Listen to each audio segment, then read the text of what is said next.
Hi, welcome to this video. I am FIDE Master Ingvar Johannesson, and in this video we're going to look at a game, a blitz game between Gelfand and Svidler. We're going to see the live action and learn from this very instructive endgame. Let's dive into it. So, as we join the action, we have a pawn race. The black pawn is more far advanced for Svidler, and Gelfand is trying to stop it. He pushes his own pawn, but now his bishop will run out of space on the diagonal. So let's have a look at that. So first let's see what happened in the game. Svidler brought his bishop to the diagonal, trying to stop the pawn. So here the pawn is advancing, so he has to bring the bishop back to stop the pawn. Now Svidler, like we said, he brings his king. He wants to chase this bishop off the diagonal. It's king c2. So what can only push the pawn? The king comes in, and now this move, bishop c5 is arriving. You see the short diagonal, it's covered by the king, and the bishop is taking the other bishop off the diagonal. So let's have a look here at another example. Here the pawn is more far advanced, but the point to take from this is that the pawn is on the c file. So the diagonal, the shorter diagonal, is quite short. So let's have a look at a winning attempt by black here. He starts with bishop e3, trying to chase the bishop from protecting the promotion square. The bishop has to keep on the diagonal, and now the king comes, king c4 and king b3, and we see that the bishop cannot cover everything on this diagonal. Now we have actually shifted everything one file to the left, and we have bishops of, well, we switched the colors of the bishops as well, but it's to demonstrate that now we have a slightly longer diagonal, and now we can postpone black here a bit more. So same as before, bishop f3, trying to promote, but now we have a longer diagonal, and this is the thing you should take away from this short beginning of the game. The king tries to come over as before, but now we have an extra square for the bishop, as you can see on c2, and the bishop can't be kicked away from this diagonal. So in this case, black would need to try something else, and that would be to bring his king over to the e1 square, and he will play king f2 here. Let's say white pushes the pawn, and now king e1. So this is still a win for black, but notice that by having more space it becomes more difficult. So king h6 to push the pawn, can't be on the light square, but now as you can see the bishop comes around, and it's going to block the diagonal. We don't have access to the d1 square for the bishop, eyeing both diagonals. So now bishop e2 will arrive, and we're not in time to switch diagonals. So what will happen is black will promote. The bishop is coming to e2, and as you can see, this maneuver takes too long. Black is going to queen and win the game. So the key takeaway is the longer diagonal, the longer time it takes to win. So let's dive into the game again. So now Gelfand needs to make a decision. The pawn can't be stopped, so he takes the bishop, pushes his own pawn, but Svidler gets a new queen. Surely this is winning. Gelfand pushes. What's going on? Svidler gives a check by moving the king. King comes up, and now queen b7 check. What's going on? So now he takes the bishop, right? No, he gives a check. And does he take the bishop? No, he doesn't. He moves the queen in. What on earth is going on? Queen check. King protects the pawn. Another queen check. King moves. Queen check. And the bishop protects the pawn. So why did he let him keep the bishop? Let's have a look. So here Gelfand had to take the bishop on c5. There's nothing else. He can't keep control of the diagonal. So now we have a pawn race. Nothing to do but to push the white pawn. But black will get a queen first. White pushes. And now this unusual king check, discovered check. The king moves forward. And now the queen must get closer to the king with checks. So queen b7 check. King g6, queen c6 check. The king must move, and apparently the bishop is lost, but this is an interesting moment. He didn't take the bishop. Why didn't he take the bishop? Well, if he takes the bishop, we have a well-known draw. The flank pawn is a draw against the queen if it gets to the 7th rank. So it was important for Svidler not to allow the pawn to go to the 7th rank. So let's see. If the pawn is on the 7th, we can give a check. But the king goes to the corner and it's now stalemated. The only way to continue is to unstalemate it with queen h6, but now white just threatens the queen. You have to go back and the king gets back into the stalemate position.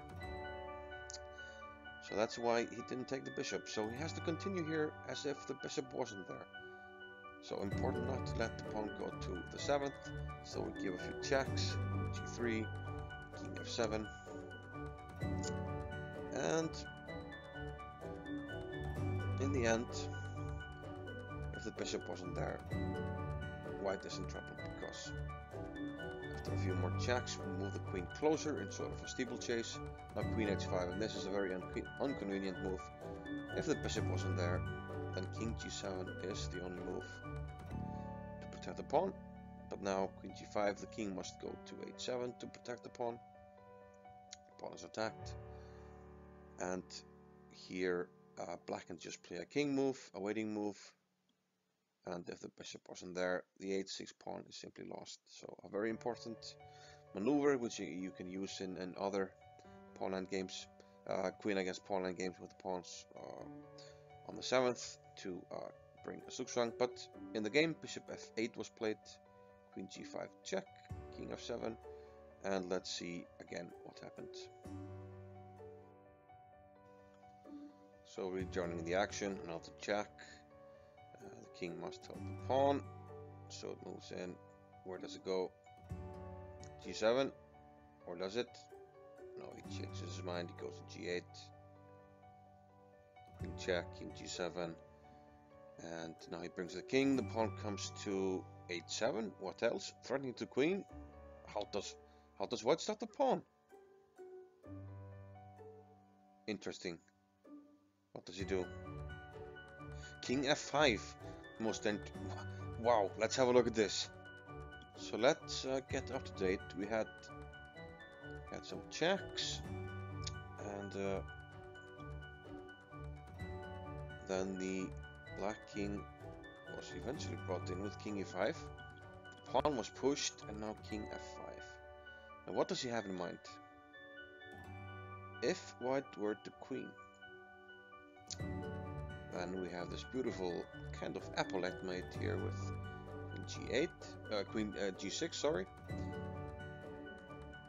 So not promoting the pawn becomes a problem. A rook is also made, and if we move the king, then white will simply bring his king closer, and it's going to be checkmate soon. We're threatening to bring the queen to f7, take on h7. If the bishop moves to g7, we also have this check, and we give checkmate. So what to do? King f5, white to move. Let's see what it does.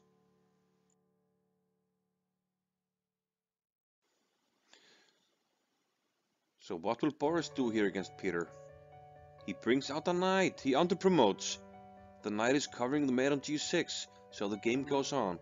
And we have this unusual material imbalance of two minor pieces against the queen. So let's just watch what happens. Peter tries to bring his queen in, and his goal is to make the knight passive. And this was actually the one moment where he could have gone wrong. This whole endgame has been winning for him. It didn't go wrong. We'll have a look at it. But he keeps the white pieces at bay. The most important thing is the knight is kept in the corner, can't really move, and slowly but surely Peter brings his king in, and white ends up in zugzwang. So we'll just see the end of this game, and then we'll have a look at what happens.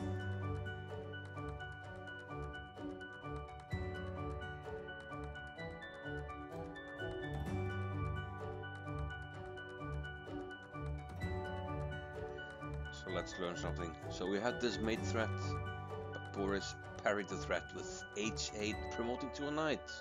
A rare case of under-promotion that actually makes sense. And now, yeah, very interesting material imbalance. This endgame is usually lost unless the minor pieces can make a fortress, and we're gonna learn that fortress. It's very important. Other minor pieces, 2 bishops, 2 knights. If you keep them close together to the king, you have some drawing chances. Okay, but that's another story. Let's have a look at what happened. Queen b8 check, king h7, and now a very important moment. Peter played queen c8. Here was actually his only chance to go wrong. If he had gone queen e8, white would have played knight g6, getting his knight out of prison, and after some kind of queen move, let's just go queen a8, knight e5, we have actually set up this very important fortress. Notice that the knight is covering the green squares and the bishop is covering the yellow squares. This simply means that we have a fortress that the white king can never penetrate, and the queen cannot dislodge the pieces because we can always move the king back and forth as indicated by the red arrows, and we can also actually move the white bishop to h8 and back to g7. So this piece coordination can never be disrupted. Something like queen e4, king g8, and there's simply no way to bring the king closer, which as we saw in the game was important. So going back to the game, he didn't play queen e8, he hesitated a bit and played queen c8. So now the question is, why didn't Boris go knight g6, heading for e5, getting the important fortress? Well, we know we can't allow the knight to reach e5 because that is a fortress. So what does black do here? Very important move. He plays queen to c2, pinning the knight. Now the threat is king f7, which would pick up the knight. So something must be done, but unfortunately the coordination will be lost here, and white is actually going to win the game. So Peter didn't falter here. In the game, a similar thing happened. After queen c8, king h6. The knight can't come out. If knight f7 here, queen e6 check. Quick look at that. And the knight is lost. So the king goes back, queen e8, and again the knight is trapped. So nothing really to be done. Threatening mate here on h5, the king goes back. And here we can see that white is actually in zugzwang. Can't move the knight, moves the king, and now he has to move the bishop. And here Boris flagged, and his problem is that on bishop g7 we have back rank mate, and all the moves with the bishop are no good. This runs into queen b8 check, this runs into queen b8 check as well, but the king must go to the second rank, and now we can pick up the bishop on c3 and the game is over.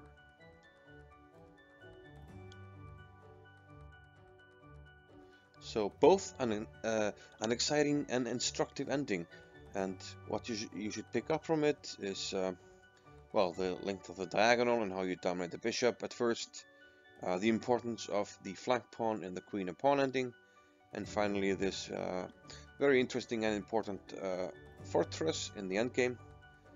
But how do you learn these things? You just have to study, my friend. I actually learned this fortress in one of the first books I got. I think it's close to 30 years ago now, and I'll leave you with the page. We'll zoom into it. Thanks for watching. Bye bye.